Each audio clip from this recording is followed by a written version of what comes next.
In front of me is TECNO Pova 6 Pro, and today I would like to show you how you can apply Apple layout on this Android. Begin by opening Play Store and tapping on the search bar. Then type in OS Launcher, Launcher Studio Developer.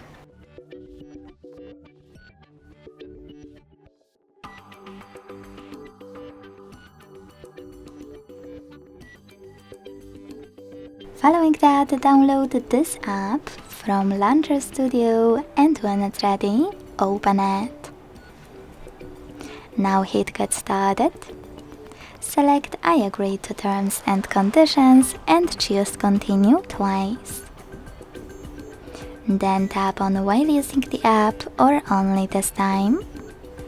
Hit Allow in all pop-ups, and when you're ready, close and add.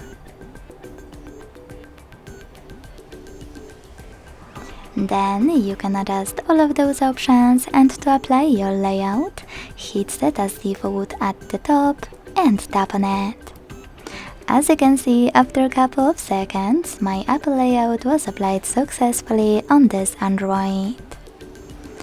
If you wish to switch between your layouts, you can always do that by going back to the same Launcher app, closing and add, hitting Set as Default and tapping on your default launcher. Thanks so much for watching. If you enjoyed this video, leave a like, comment and subscribe. Bye!